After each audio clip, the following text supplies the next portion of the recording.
Hello, नमस्कार। मैं रविंद्र। आशा करता हूँ आप सबकी पढ़ाई बहुत अच्छी चल रही होगी और आप सभी लोग अपने घर में सेफ होंगे और लगातार आने वाले एग्ज़ाम के लिए आप रिवीजन कर रहे होंगे।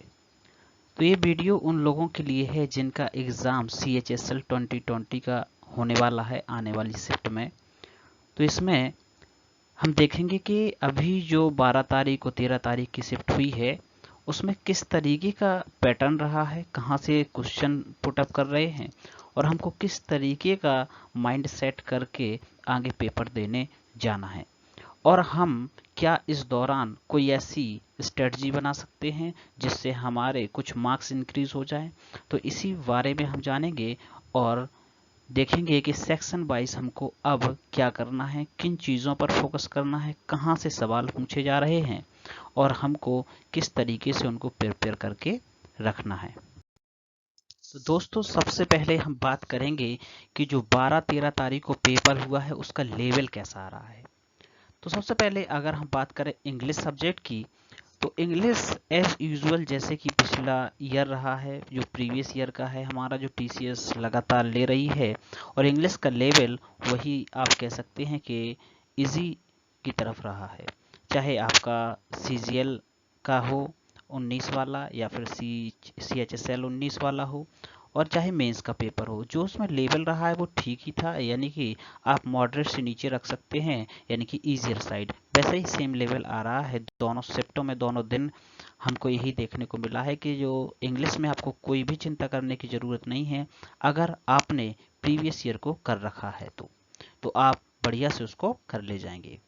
अब बात आती है जीएस की कि जीएस का लेवल कैसा आ रहा है। तो जीएस का लेवल जो भाई है वो इस तरीके का है कि आप कुछ तो इसमें स्टैटिक आता ही है और इसमें 5-6 क्वेश्चन आ रहे हैं आपके करंट के एक शिफ्ट में 5 से 6 या किसी में 4 से 5 इस तरीके से क्वेश्चन आ रहे हैं। और जो क्वेश्चन है ये मार्च वाला और फरवरी वाला भी जो 2021 से है, इससे रेयरली क्वेश्चन आ रहे हैं, एक या दो करके इस तरीके से आएंगे और बाकी जो आपका है 2020 से ज़्यादा आ रहा है। तो आप इसमें जीए में क्या है कि आपको जो करंट अफेयर्स का पोर्शन है वो आपको 2020 वाला देखना है। आप सितंबर तक देख लीजिए, सितंबर से अक्टूबर से लेकर के दिसंबर तक और जनवरी फरवरी का आपने किया ही होगा, तो इससे आपका काम चल जाएगा।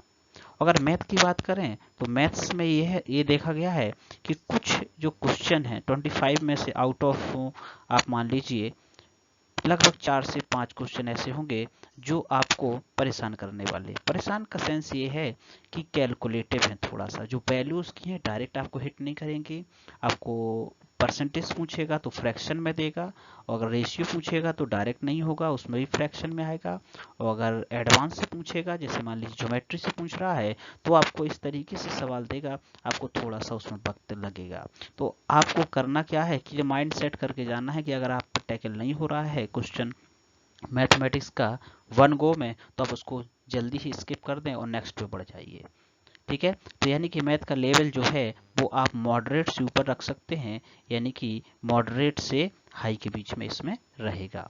रीजनिंग, इस बार की जो रीजनिंग आ रही है पेपर में, तो हमने ये देखा है कि इसमें ये चीज़ है कि आपके जो कुछ चैप्टर हैं, जैसे मान लीजिए सीरीज है, जैसे मिसिंग नंबर है, या सीरीज में दोनों, जैसे नंबर सीरीज है, अल्फ़ाबेटिक सीरीज है, दोनों जो आ रही हैं वो थोड़ी सी परेशान करने वाली हैं। ये डायरेक्ट हिट नहीं हो रहा है कि किस तरीके से जो पैटर्न इसमें चल रहा है न्यूमेरिकल सीरीज का चाहे अल्फ़ाबेट सीरीज का, तो आपको देखना है, उसको जल्दी से करना है। अगर आपको हिट नहीं कर रहा है तो जल्दी से आपको स्किप करके दूसरे पे चले जाना है। ठीक है, तो सबसे पहला जो आपका टारगेट होगा पहले राउंड का वो ये होगा कि आप किसी भी तरीके से 100 क्वेश्चन पे पहुंचेंगे, यानी कि आपको सिर्फ वही क्वेश्चन अटेम्प्ट करने हैं, वही क्वेश्चन पे जाना है जो तो आपको बिल्कुल कंफर्म आते हो या फिर आपको स्टेटमेंट बिल्कुल बिल्कुल क्लियर समझ में आ रही हो। जैसे आपने मैथ का क्वेश्चन देखा, बहुत ज़्यादा लेंथी है, बहुत ज़्यादा थ्योरेटिकल क्वेश्चन है, तो आप उसको बात के लिए रखिए। जैसे इसमें डीआई को भी देखा गया है कि डीआई आएंगे आपके 4 डीआई, तो चारों जो हैं अलग अलग तरह के आ रहे हैं। कोई बार ग्राफ से है, तो कोई आपका मान लीजिए लाइन ग्राफ से है, कोई पाई चार्ट है। तो आप देखिए, अगर आप इसको पहले कर पा रहे हैं ठीक है, अगर नहीं कर पा रहे हैं तो मैं सजेशन दूंगा कि आप इसको बाद के लिए रखें। और जो इंग्लिश और जीए का पोर्शन है आप इसको बाद के लिए नहीं रखेंगे, आप सीधे सीधे पोर्शन पे जब जाएंगे जो आपका मॉक टेस्ट देने का तरीका होगा उसी हिसाब से अटेम्प्ट कीजिए। तो जो इंग्लिश और जीए के क्वेश्चन इसको बाद के लिए नहीं रखना है, आपको सीधे जा करके उसको क्या कर देना है, या तो सही या तो गलत। ऐसा ही जीए में होता है, आप उसमें कोई कैलकुलेशन नहीं है कि बाद में हम इसको सॉल्व कर लेंगे, क्योंकि बाद में आपको फिर टाइम नहीं मिलेगा। और आप मैथ और जीएस के क्वेश्चन को बाद के लिए रख सकते हैं। ठीक है, तो आपको इस तरीके से माइंड मेकअप करना है कि आपको पहले तो 100 क्वेश्चन पे पहुंचना है, और फिर जो टाइम बचेगा उस पे आप वापस जाएंगे मैथ पर, वापस जाएंगे रीजनिंग पर। फिर जितना हो सके आपको कूल माइंड होकर के देना है, बिल्कुल भी परेशान नहीं होना है। अगर पेपर टफ आ रहा है, पेपर का लेवल अच्छा आ रहा है, तो वो सभी के लिए है, क्योंकि जो एग्जाम आपके लिए स्पेशल नहीं है, ये कंपेरेटिव एग्जाम है। यानी कि आपको दूसरे की तुलना में आपको ये एग्जाम देखना है कि कठिन आ रहा है कि सरल आ रहा है। ठीक है, तो आपको बिल्कुल भी प्रेशर नहीं लेना। अगर हम देखें कि हम इस बचे दिन में, जैसे मान लीजिए किसी के बाद 2 दिन है, किसी के बाद 3 दिन है, किसी के बाद 4 दिन है, तो हम इसमें क्या कर सकते हैं, किस तरीके से चीज़ों को हम और प्रिपेयर कर सकते हैं। तो देखो आपको इस समय क्या करना है, जैसे मान लीजिए कि आपने पहले 2020 का नहीं देख रखा, या देख भी रखा है करंट अफेयर, तो आपको मान लीजिए रिवाइज करना है। तो आप जैसे एक क्वेश्चन आ रहा है आपका अपॉइंटमेंट से, तो अपॉइंटमेंट से जितने भी अपॉइंटमेंट मेजर हैं जो आपके इम्पोर्टेंट है वही करिए, और उससे आपको एक बार रिवीजन कर लेना है। लगभग आप कर लीजिए अक्टूबर से लेकर के फरवरी तक। ठीक है, और एक क्वेश्चन आपको बुक एंड ऑथर से करना है। ठीक है, अगर हम 12 तारीख की फर्स्ट शिफ्ट की बात करें तो उसमें 2 बुक्स पूछी गई थी। तो आपको यही इंश्योर करना है कि आपको जो मेन बुक हैं, जो आपके फेमस राइटर्स हैं, उनकी बुक आपको आनी चाहिए, जो आपकी करंट में रही है, चर्चा में रही है जो बुक, तो उसी के।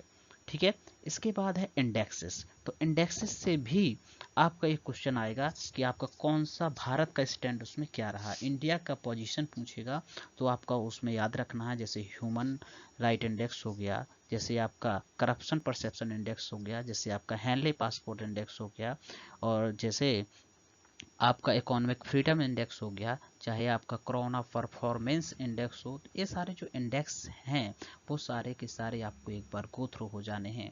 आपको पीडीएफ भी मिल जाएगी आपको टेलीग्राम पर। और इतना आपको इसमें आपको करंट अफेयर में कर लेना है।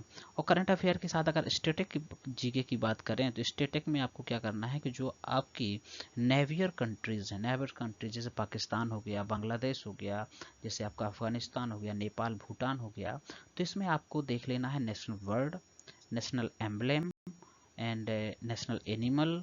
इसके बाद उसके प्राइम मिनिस्टर कौन है, प्रेसिडेंट कौन है, ये आपकी मेन चीज़ें आपको देख लेनी है।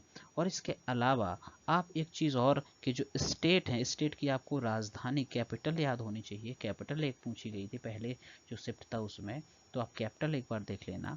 और इसके अलावा आप देख लेना कि जो हाई कोर्ट है, हाई कोर्ट के अभी कई जज जो हैं, जज बदले गए हैं। जैसे आपका जम्मू कश्मीर हाई कोर्ट के जज बनाए गए हैं, तेलंगाना हाई कोर्ट के बनाए गए हैं, झारखंड के बनाए गए हैं, एमपी के नए अपॉइंट किए गए हैं। तो ये सारे हाई कोर्ट के जो जजेस हैं इसको एक बार आप देख लीजिए। तो इतना काम आपको जीएस में आपने आने वाले एग्जाम के लिए करना है। और अगर मैथ की बात करें तो मैथ में आप ज़्यादा कुछ नहीं कर सकते। ठीक है, तो आपको सिर्फ इतना करना है कि आपको जो फॉर्मूले हैं सभी फॉर्मूलों को याद करना है, मतलब कि उसको रिवाइज करना है, बार बार लिख करके याद करना है, लिख करके रिवाइज करना है। और जो बेसिक कैलकुलेशन है जैसे मल्टीप्लाई डिवीजन हो गया, और आपको इसमें ओरली प्रैक्टिस करने की कोशिश करनी है अपने 2-3 दिन में। जैसे छोटे स्क्वायर की प्रैक्टिस कर लेना, आप क्यूब की प्रैक्टिस कर लेना 20 तक। इसके बाद है जो आप मल्टीप्लाई कर लेना। और एक बात याद रखना, स्ट्रेस नहीं लेना है, आपको प्रॉपर रेस्ट लेना है। ऐसा नहीं कि आप 12-1 बजे तक खूब जाग रहे हैं और इसके बाद आपको फिर नींद ही नहीं आ रही है, तो आप रात में भी नहीं सो पा रहे हैं। तो इससे क्या होगा कि आपको जो आता है, जो आपने पढ़ा है, तो आप वो भी नॉलेज को आप अप्लाई नहीं कर पाएंगे, तो इससे आपको प्रॉब्लम हो सकती है। तो आप समझिए। अब मैं नेक्स्ट स्लाइड में आपसे बात करूंगा कि हमको क्या नहीं करना है। ये तो हो गया आपको क्या क्या करना है। तो सबसे पहली बात जो आपको बिल्कुल भी नहीं करनी है कि अगर आप देखिए एनालिसिस देखते होंगे इस चैनल पर उस चैनल पर, तो अगर आपने देखा मान लीजिए कि उससे आपने देखा कि प्रॉफिट लॉस से सवाल अगर आ रहे हैं प्रॉफिट लॉस से, और प्रॉफिट लॉस आपने अभी तक पढ़ा नहीं है, तो आप भाई साहब किताब उठा के बैठ के करने, तो इससे आपका जो कॉन्फिडेंस लेवल होगा वो आपका ठीक से नहीं रह पाएगा, क्योंकि जो समय है आपके पास कम है, और कम होने की वजह से आप जल्दबाजी करेंगे, और जल्दबाजी में आपसे मिस्टेक्स होंगी, और जब मिस्टेक करेंगे तो आपका कॉन्फिडेंस लेवल जो है वो नीचे आएगा, तो इससे आपके ओवरऑल परफॉर्मेंस पर इफेक्ट पड़ेगा। तो इसलिए मैं सजेस्ट करूंगा कि आप कोई भी न्यू चैप्टर बिल्कुल भी ना उठाएं, चाहे आपने बिल्कुल भी ना पढ़ा हो, सिर्फ आप उसी चैप्टर को देखें, उन्हीं क्वेश्चंस को लगाएं जिनको आपने पहले कर रखा है। ठीक है। दूसरी बात, अब ज़्यादा इस बारे में ना सोचें कि मैं एग्ज़ाम में जाऊंगा तो कितना पता कठिन पेपर आ जाएगा, कहीं ऐसा ना हो जो मैंने नहीं पढ़ा वही आ जाए पेपर में, या मुझे जो कम आता है वही आ जाए पेपर में, या जीएस में वही आ जाए जिस जो मैंने नहीं पढ़ा। तो ज़्यादा नहीं सोचिए, आपने जो मेहनत करनी थी आप कर चुके हैं, आपका जो समय था वो चला गया है, यानी कि आप प्रिपरेशन टाइम चली गई है, अब बस आपको अब अपने आप को रिलैक्स रखना है, और आपके जो आपने सीखा है अगर मेहनत करी है तो वास्तव में आपके पास नॉलेज है, और आप उसको अप्लाई बस करना है, और इसके लिए आपको एक ही शर्त है कि आपको एकदम से अपने दिमाग को स्टेबल रखना है। तीसरी बात, जैसे मान लीजिए आपके दोस्त होंगे जो भी इस एग्ज़ाम को देने वाले होंगे या दे चुके होंगे, तो आप उनसे ज़्यादा नहीं डिस्कस कीजिए कि यार तुम्हारा कौन सा चैप्टर हो गया, मेरा तो ये रह गया, तुम्हारा हो गया कि नहीं हो गया, तुम बताओ ऐसा पेपर आएगा तो कितने कर दो कि मैं कितने करूँगा। तो इस तरह की बातें आपको नहीं करनी है। इससे क्या होगा कि अगर आपके दोस्त ने कह दिया कि मेरा तो सब बढ़िया चल रहा है और मैं तो फोड़ के आ जाऊँगा भाई, तो फिर आपको क्या हो जाएगा, आपका मोरल लूज हो जाएगा। इसलिए आप खुद से एनालिसिस करो कि आपको क्या करना है क्या नहीं करना है, क्योंकि आप भी ये बात जानते हैं कि आप 2 से 3 दिन या 4 दिन आने वाले दिनों में या 10 दिन आने वाले दिनों में आप ज़्यादा कुछ नहीं कर सकते। ठीक है। और आप ज़्यादा से ज़्यादा बस कंफ्यूज होगे जितना ज़्यादा करने की इस समय पर प्रयास करोगे। तो इसीलिए आप अपने आप को रिलैक्स रखें, एक टाइम टेबल बनाएं जो कि ज़्यादा रिजिड ना हो, जिसको आप फॉलो कर सकें, और आराम से प्रॉपर नींद के साथ पढ़ते रहें।